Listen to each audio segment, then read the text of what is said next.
Subscribe कीजिए ध्येय IAS channel को और बेल आइकन को दबाइए लेटेस्ट वीडियो सबसे पहले देखने के लिए।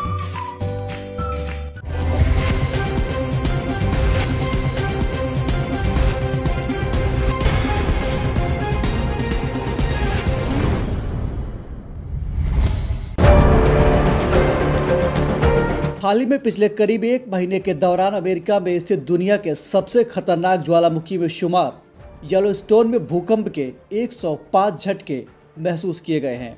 भूकंप के इन झटकों से भूवैज्ञानिकों की चिंता बढ़ गई है। इनमें से 3 बार तो बड़े पैमाने पर ज्वालामुखी से पानी निकला है। डीएनएस में आज हम आपको येलोस्टोन ज्वालामुखी के बारे में बताएंगे और साथ ही समझेंगे इससे जुड़े कुछ अन्य महत्वपूर्ण पहलुओं को भी। अमेरिका के व्योमिंग राज्य में स्थित महाविनाशक ज्वालामुखी येलोस्टोन पिछले 6 लाख साल से शांत है, लेकिन यह जमीन के अंदर से धधक रहा है। चिंता की बात यह है कि वैज्ञानिकों के मुताबिक इस ज्वालामुखी में कभी भी विस्फोट हो सकता है और अगर इसमें विस्फोट हुआ तो भारी तबाही हो सकती है। हालांकि इससे अलग वैज्ञानिकों के एक वर्ग का मानना है कि अभी हाल फिलहाल में येलोस्टोन में विस्फोट नहीं होने वाला है, लेकिन साथ ही उन्होंने येलोस्टोन ज्वालामुखी में हाइड्रोथर्मल विस्फोट से इनकार नहीं किया है। कुछ वैज्ञानिकों का यह भी कहना है कि येलोस्टोन ज्वालामुखी के नीचे लाखों साल से दबाव बन रहा है और अगर ज्वालामुखी के नीचे गर्मी बढ़ती रही तो ये उबलना शुरू हो जाएगा और ज़मीन के अंदर चट्टानें पिघलना शुरू हो जाएंगी। ऐसे में संभावना है कि इसमें विस्फोट हो सकता है। इसीलिए अमेरिकी अंतरिक्ष एजेंसी नासा ने इस महाविनाशक ज्वालामुखी के विस्फोट से निपटने की तैयारी शुरू कर दी है।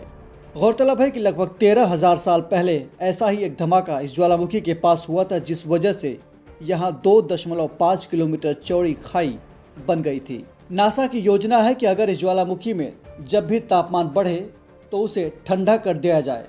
दरअसल किसी भी ज्वालामुखी में विस्फोट के लिए सबसे पहले यह पृथ्वी के कोर में गर्म होता है और फिर एक दिन यह महाविस्फोट में बदल जाता है। ये ज्वालामुखी हर साल करीब 6 औद्योगिक पावर प्लांट के बराबर गर्मी पैदा करता है। इनमें से करीब 30% गर्मी इसके अंदर ही रह जाती है। नासा के वैज्ञानिकों ने इसी गर्मी को शीतल करने की योजना बनाई है।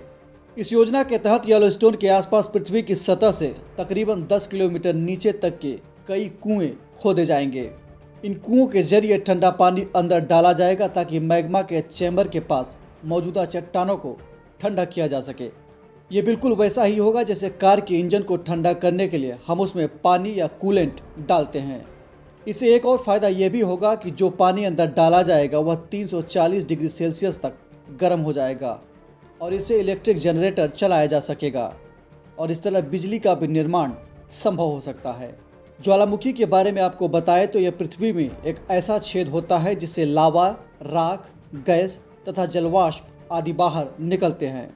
ज्वालामुखी की क्रिया में पृथ्वी के भीतर मैग्मा तथा गैस के निर्माण से पृथ्वी की सतह पर आने वाले लावा तथा इससे हुए स्थलाकृतियों की निर्माण तक की प्रक्रिया शामिल है।